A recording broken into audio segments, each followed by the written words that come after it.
Guys, ketemu lagi sama gue di channel tentang kopi. Nah, jadi hari ini gue mau ngobrol sedikit mengenai berita yang belum lama ini ya, mungkin kita dengar, teman-teman tahu kalau ada ditemukan bahan lain di kopi gitu ya. Itu ada, kalau nggak salah ada Viagra sama paracetamol ya gitu ya. Nah, seperti biasa ya, gue kedatangan kopi baru nih ya, dari temen gue, ya Brian. Jadi kopinya ini nama roastery-nya ya, nama roastery-nya ini adalah Rona Roastery ya, bisa dilihat di sini. Ya, Rona Roastery. Nah, ini base-nya ada di Jakarta ya, di sini ada small batch crafted for your needs. Wah, oke. Nah, jadi kemasannya di kardus gini ya. Nah, ini gue dikirimin ada dua jenis, ada dua kopi. Oke. Nah, di sini ada dua jenis. Sebenarnya dari origin yang sama ya. Ini dari Ciwidey, Jawa Barat. Tapi dengan dua proses pasca panen yang berbeda. Oke, nah yang satu ini favorit gue nih. Teman-teman lihat ya, ini yang red honey. Nah, ini favorit gue nih. Satu lagi yang full wash, teman-teman lihat ya. Nah, ini. Oke. Nah, di sini ada keterangannya juga ya. Di sini ada stikernya gitu. Lucu sih, stikernya ada gambar biji kopi, terus ada gambar UFO, terus ada gambar macem-macem lah banyak ya. Rona Roastery, Ciwidey. Nah, kalau yang full wash ini tasting notes-nya black tea, mango, brown sugar, and chocolate. Nah, gue udah cobain juga dua-duanya ya. Nah, kalau yang si full wash ini lebih ke arah, kalau menurut gue teman-teman nih kalau suka kopi yang lumayan bold, yang lumayan tebel, yang berasanya itu bodinya lumayan tinggi lah ya. Nah, teman-teman boleh tuh beli kopi yang ini nih. Nih, yang full wash, oke. Nah, hari ini gue mau nyeduh yang red honey. Nah, kalau red honey di sini dia itu tasting notes-nya ada apple, caramel, dan honey. Nah, buat teman-teman nih kalau misalkan masih bingung, emang bener ya kopi itu ada rasa-rasanya. Nah, silahkan nonton video di sebelah sini ya. Ini udah gue bahas, silahkan teman-teman nonton dulu aja biar setidaknya bisa sedikit paham lah. Oke. Nah, hari ini gue akan nyeduh pakai V60. Oke, terus gue pakai resep seduhnya mirip-mirip kayak resep seduhnya Matt Perger ya. Cuma ada sedikit gue bedakan. Nah, gue pakai grindernya yang ini. Nah, grind size-nya gue pakai nomor 13. Oke, terus gue akan pakai biji kopinya 12 gram. 12 gram, terus nanti pakai perbandingannya kurang lebih 1 berbanding 16 lah ya. Air yang gue tuang kurang lebih 200 hap. Video review grinder ini belum tayang ya teman-teman ya. Ditungguin aja. Wanginya ini berasa banget kayak ada wangi apel-apelnya. Pakai V60. Oke, terus air yang gue pakai nanti nih suhunya lumayan tinggi ya, sekitar 94 sampai 95. Oke, langsung aja diratakan dulu. Nah, teman-teman ngomong-ngomong, ini grind size nomor 13 ini bisa masuk kategori grind size-nya itu medium fine lah ya. Oke, nah ini gue cuma bagi ke 2 kali penuangan doang. Oke, penuangan pertama gue tuang 50 gram.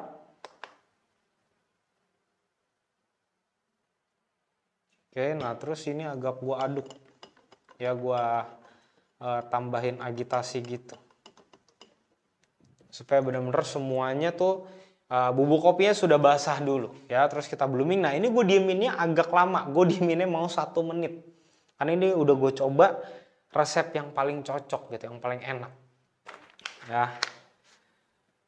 Jadi menariknya gitu ya teman-teman ya, walaupun dia dari satu origin yang sama, cuma proses pasca panennya beda gitu ya, rasanya ini karakternya bisa dikatakan beda juga gitu. Oke, dua-duanya enak tapi gue lebih favorit sama yang red honey. Nah, yang ini nih. Oke, mungkin kalau ada yang yellow honey kayaknya menarik ya. Nah, setelah udah 1 menit, nah ini kita tuang pelan aja, circular motion nih dari tengah muter keluar. Pelan itu sampai airnya 200. Pelan aja tuangnya. Jadi tuangan pertama itu 50 gram. Nah, terus tuangan berikutnya itu 150 gram. Jadi total airnya 200. Oke, 200. Kita tunggu.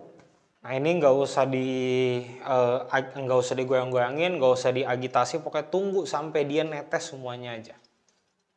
Ini nanti brewing time-nya sekitar 3 menit lebih. Gue udah coba dari kemarin tuh kerasa karakternya keluar banget ya.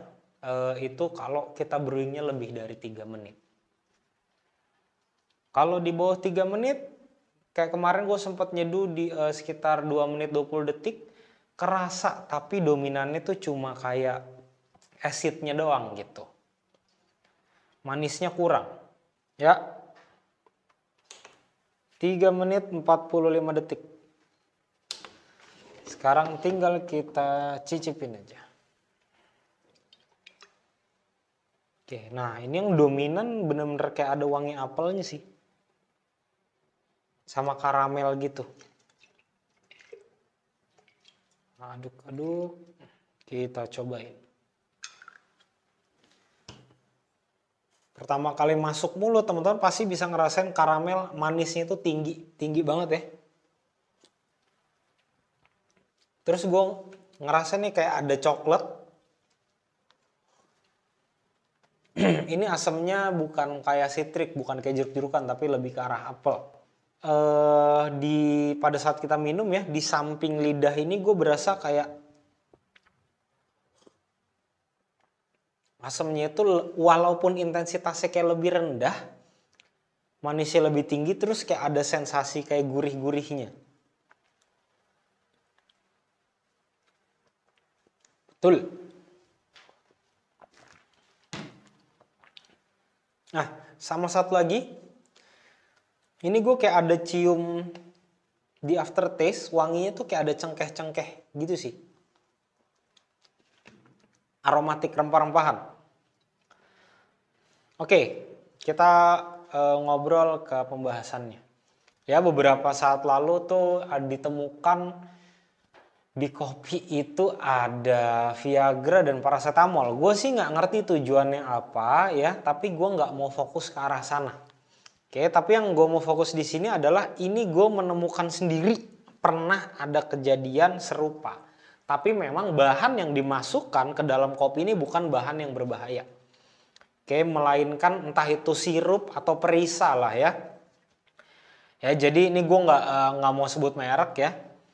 Mungkin kalau teman-teman pernah dengar kopi Vietnam ya, yang kalau teman-teman beli biji kopinya itu biji kopi itu benar-benar berminyak banget ya. Atau kalau teman-teman beli yang bubuk itu wangi banget. Ya, wanginya tuh kayak gurih gitu ya, terus manis. Kalau teman-teman buat itu rasanya memang kayak berasa lebih creamy, lebih gurih, lebih manis. Manisnya bukan manis gula ya, tapi kayak aromanya manis, tapi memang rasanya dominannya udah pasti agak-agak pahit karena roastingannya gelap. Nah, kalau di sana yang gue tahu ya, si penjualnya ini gue dapat keterangan dari temen gue yang beli langsung di Vietnam.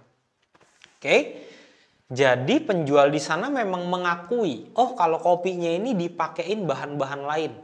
Ada yang dipakein kuning telur, ada yang kalau nggak salah dipakein butter atau margarin, ya terus ada yang dipakein garam sama gula.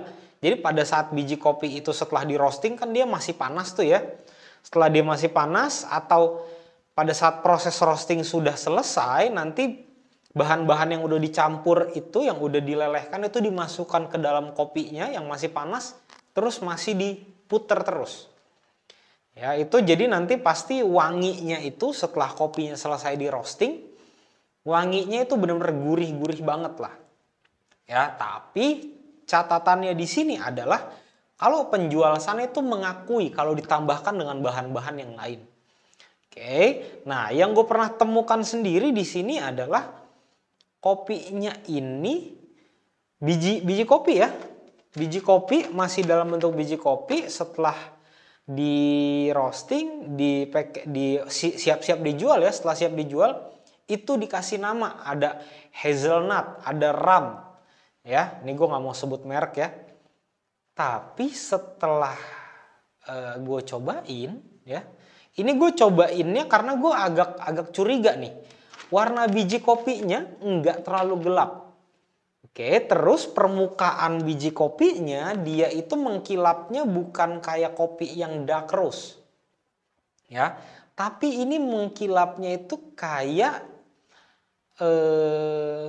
permen. Tahu nggak sih permen yang bagian luarnya itu mengkilap, shiny, glossy gitu ya. Nah seperti itu. Karena gue curiga, gue biasanya kadang suka gue cicipin nih biji kopinya. Setelah gue cicipin, manis pak.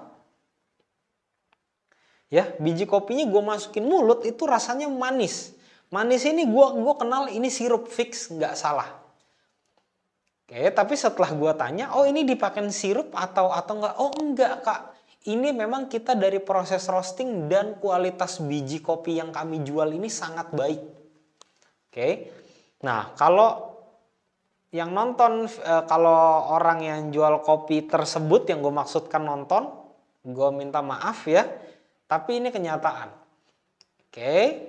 Nah dari situ gue cobain lagi yang rum karena gue dikasih sampel 2 nih gitu ya, gue cobain lagi sama karakternya sirup banget ya, entah mungkin orang ini terinspirasi pada saat lihat videonya ya, video kalau teman-teman lihat proses roasting kopi Vietnam yang tadi teman-teman mau cari di YouTube itu biasanya bisa teman-teman dapetin ya, jadi dia di sangrainya tuh masih di dalam drum terus diputer gitu ya.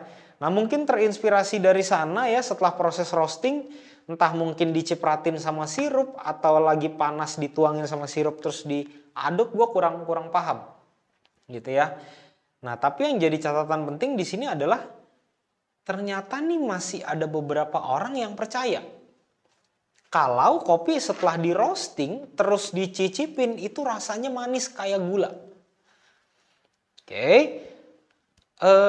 Di sini gue cuma mau kasih tips ke teman-teman aja ya, gimana teman-teman bisa ngebedain.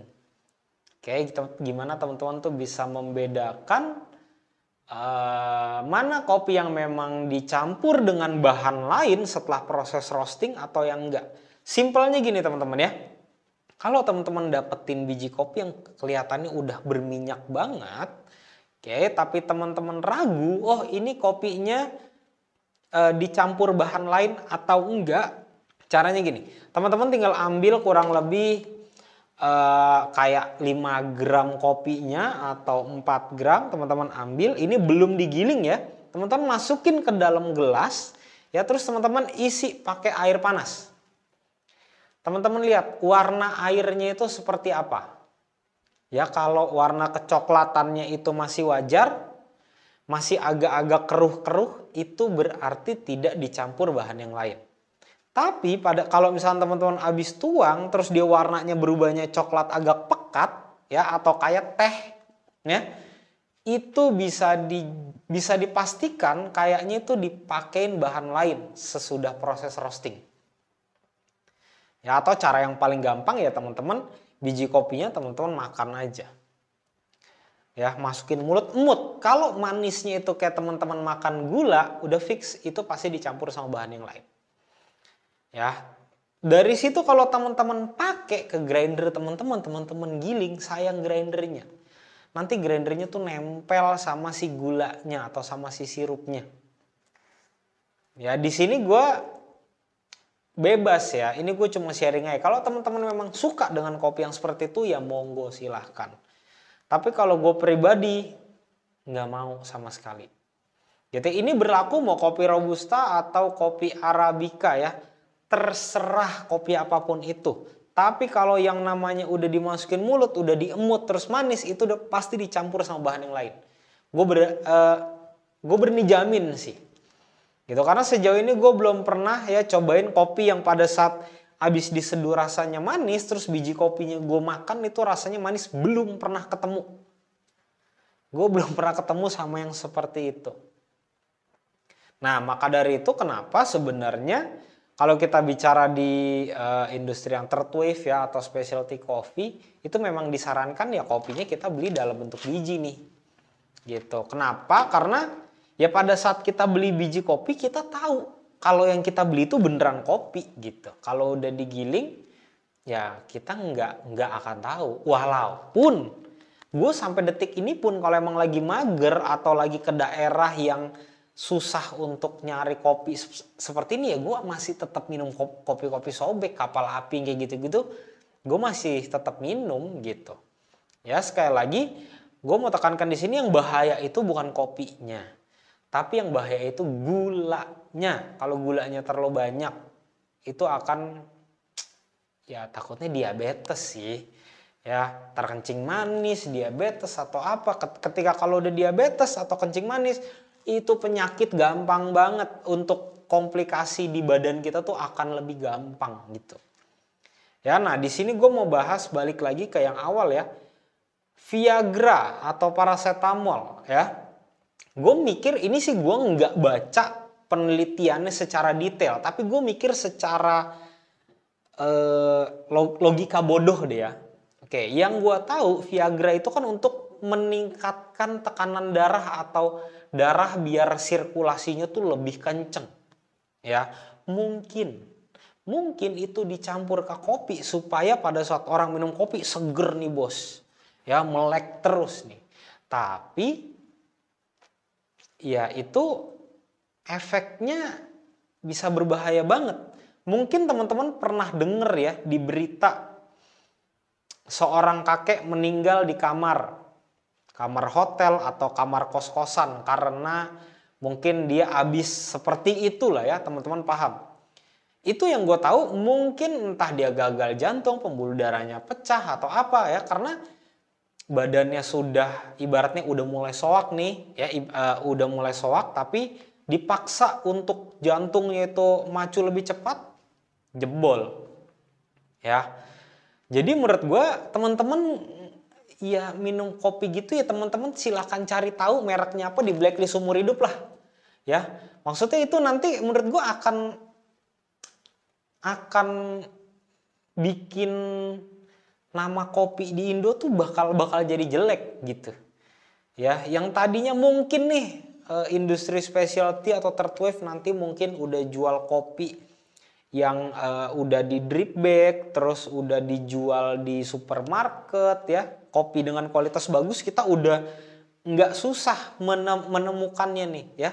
Nanti takutnya karena masalah ini entah perizinannya dibikin ribet, entah stepnya jadi panjang, birokrasinya lebih banyak. Kalau birokrasi lebih banyak nanti banyak selipan-selipan ke kiri kanan ya. Itu hal yang nggak bisa kita tutup mata sih.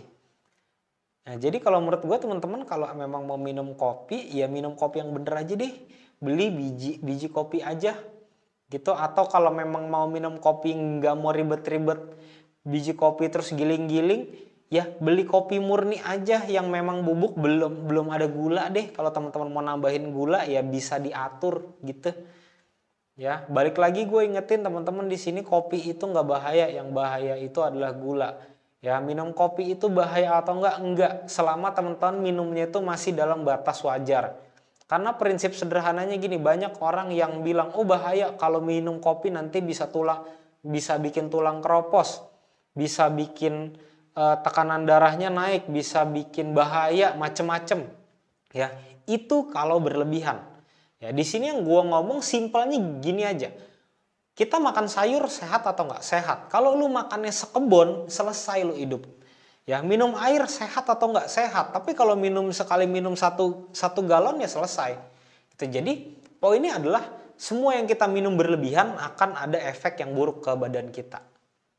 Kalau teman-teman punya pandangan lain mengenai pembahasan gue ini, coba tulis di kolom komentar aja ya, biar kita saling berdiskusi aja. Gitu. Nah, ini sudah hangat. Oke, udah agak lebih dingin, kita cobain lagi. Oke.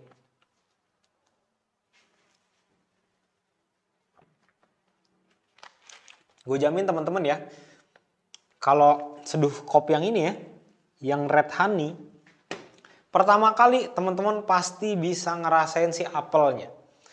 Nah, kalau mau resep seduh yang paling gampang untuk dapetin rasa apel di kopi ini, atau teman-teman mau highlight acidity-nya agak lebih tinggi, teman-teman pakai resep seduh gue yang ini nih. Ya, videonya udah gue bikin, silakan teman-teman lihat di sini, coba dipraktekin, atau nama kerennya itu turing ya, tubruk saring. Nah, itu cobain aja langsung. Nah, ketika dia suhunya sudah mulai turun, acidnya lebih kerasa ya. Oke. Jadi berasanya kayak asamnya tuh kayak apel. Oke, melic ya, melic acid. Terus di sini gue ngerasa ada coklat. Coklatnya mungkin kayak dark coklat, terus ada karamel. Nah, sama di belakang ini gue berasa kayak ada cengkeh sama atau kayak ada rempahnya sih. Nah, kalau yang gue tahu dua ini memang dia dijualnya itu sepaket. Ya, sepaket, jadi mungkin memang sengaja buat teman-teman bisa explore rasa yang berbeda walaupun origin yang sama. Nah, teman-teman, di Tokopedia-nya Rona Roastery ini juga lagi ada cashback, itu 20%, terus maksimalnya sampai 30.000. Nah, mungkin teman-teman di situ ada OVO point atau ada poin dari Gojek ya, teman-teman bisa kombinasikan juga, kali aja di diskon jadi harganya lebih murah ya kan. Nah, kalau teman-teman berminat beli kopi ini Rona Roastery, nanti gue akan cantumkan link pembeliannya di deskripsi, terus Instagramnya juga akan gue cantumkan. Oke teman-teman, untuk pembahasan nih kayaknya sampai di sini dulu aja. Kalau teman-teman ada masukan atau ada pendapat mengenai kasus kopi yang dicampur dengan bahan lain, silahkan tulis di kolom komentar biar kita bisa saling berdiskusi dan banyak orang yang terbantu dan nggak banyak orang yang kena jebakan Batman. Oke teman-teman, kayaknya sampai di sini aja videonya. Sampai ketemu di video selanjutnya. Thank you.